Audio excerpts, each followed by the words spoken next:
July 4th weekend, 2017. We took a family vacation down to Lake Cumberland, Kentucky to my uncle's houseboat. It was the first time my kids had been there since they were in high school, and the very first time we all went as a family since my husband Will and I had gotten married 6 years previously. It was an amazing 5 days of laughing and swimming and deep conversations about life. I was serenaded to sleep by the sounds of my kids joking and laughing into the night. I got up early to watch the sun come up over the hills while the guys went off with the fishing guide. My granddaughter Kennedy, she was 4 at the time, she would count down for everybody to jump off the top of the houseboat. It was an amazing 5 days, but what made it most special was it was the last time we all spent together with my son Samuel. Samuel is one of the kindest children I had ever met in my life. He had a very high emotional intelligence from a very young age. I used to call him an old soul, probably starting around 3 or 4 years old. He just knew how to be a good friend. I remember him making friends with a younger neighbor that lived down the street. He would bring out his Pokemon cards and teach him about all the power levels of each card. He would play for hours with his younger sisters at his dad's house who adored him. He was just that kind of kid. But as Samuel got older, got into his teen years, he started struggling with depression. He started experimenting with drugs to self-medicate. I got him into a therapist and he did well for many years, until around 20 years old. It was shortly after his daughter Kennedy was born, I believe, he started struggling again and felt lost in the world. When I think of the days of figuring out Samuel was using heroin, it's like being dropped off in the middle of the ocean, left to tread water, no land in sight, and no clue which way to start swimming. It started off very subtly at first, little things like oversleeping for work and not caring. He would stay out late with no call or text. He would have bouts of the stomach flu only to go off for a drive and come back feeling energized. He was either agitated or had a false confidence about him. We would talk about life and his future, and he would have grand plans for what he wanted to do with absolutely no follow-through. We were lost. After about 6 weeks of this, Will and we started catching on. And I will be completely honest, I did not want to believe it. His girlfriend and the mother of their daughter, she was the one who gave Samuel an ultimatum after he confessed to her that he was using heroin. Either you tell your mom or I will. He came home one day and just said it. Mom, I'm addicted to heroin. I was one of those parents that never in a million years thought that heroin would affect my kids. I used to call myself a narcotic idiot. I was completely lost and no clue how to help my son. I would Google rehabs only to find a treatment facility on the beach of Southern California for $50,000.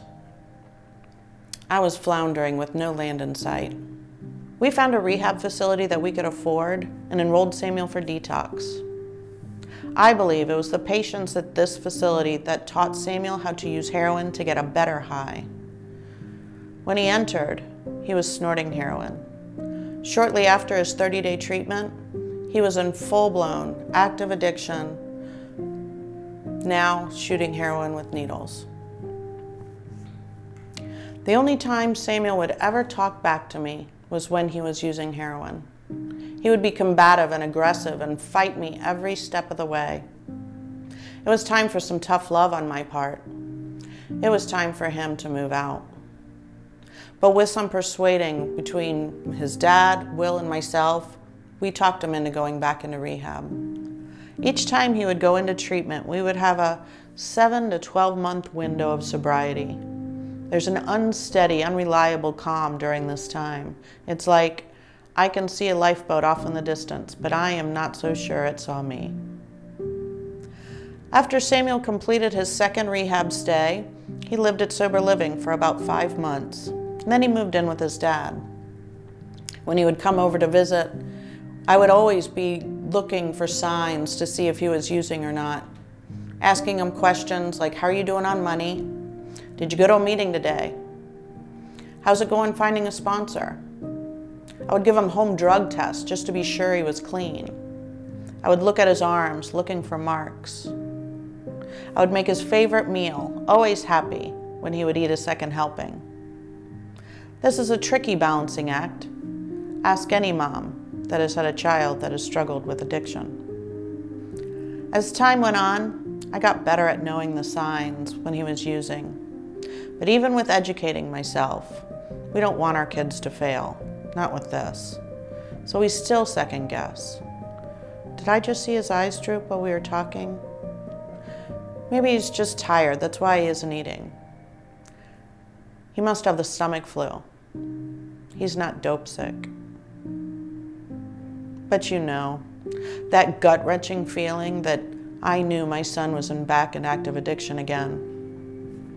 I was still treading water, but I was getting better at it. The last rehab center Samuel went to was a dual diagnosis facility that treated him for both depression and addiction. He did well there.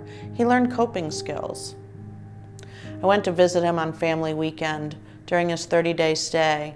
It was a beautiful, sunny February Saturday afternoon down in Memphis, Tennessee. Out in the sun, it was just warm enough to sit out and talk on the patio about how he was doing there.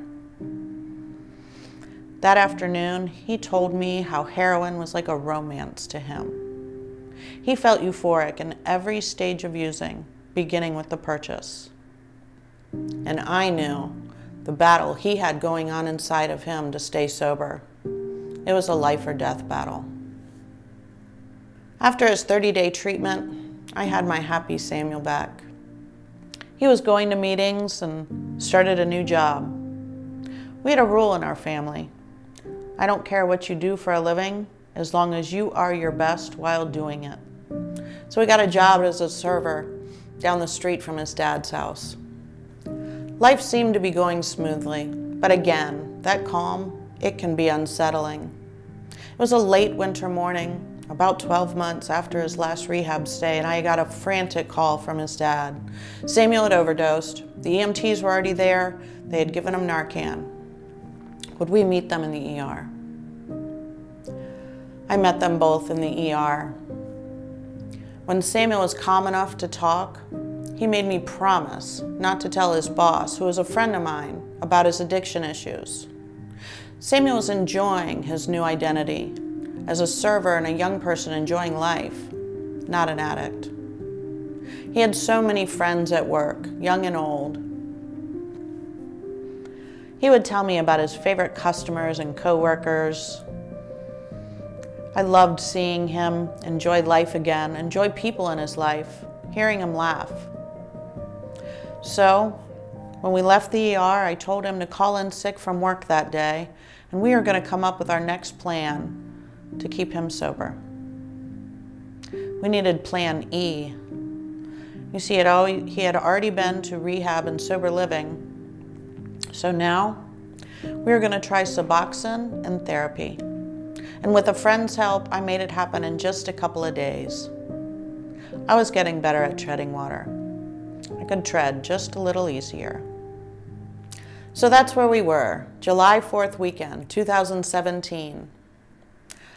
I remember thinking before we left, Samuel will not join us at the houseboat if he's using. You see, we have to take a boat to get to our boat. There is no, I'm going off for a drive, I'll be back in a bit. As I had said, it was an amazing trip. But the way I look at it, it was God's gift to me. 18 days later, I was in Owenton, Kentucky at a friend's family farm for a girls' weekend. It was a beautiful Saturday morning. We were sitting on the front porch, drinking coffee and watching the hummingbirds fly about. And that afternoon, we were going to sit in the pool and drink pina coladas and solve all the world's problems. You know, one of those perfect summer days with great friends. That afternoon, I received a text from Samuel's boss. He had not been to work yet and was not answering his call and text. Had I heard from him? My heart sank. I remember turning to my friends and saying, at some point, he has got to start helping himself. I cannot keep saving him. But the worry overcame me. I texted his phone at 2:17 p.m. 3 words. Call me, please. I never heard back from him. Shortly after I sent the text, Samuel's boss called my phone. I knew as soon as I saw her name, something was wrong. She was frantic. She wouldn't answer any of my questions. What's going on? Why can't you tell me? Nicole, tell me.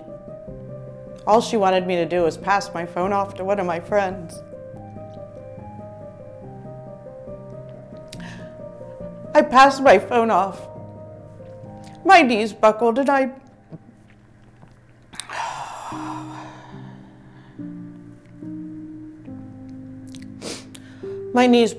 dropped to the ground. At this point, I was screaming, "Is he gone?" Yes, sweetie. He's gone. My son was no longer in pain and no longer struggling. He had gained his angel wings that day, and I could stop treading water. My name is Katie Renfro, and I am the president and founder of Our SAM Foundation. SAM stands for Sobriety Assist Mission. We are a scholarship fund for sober living and rehab. And if you would like to donate to Our SAM Foundation, please go to oursamfoundation.org/donate.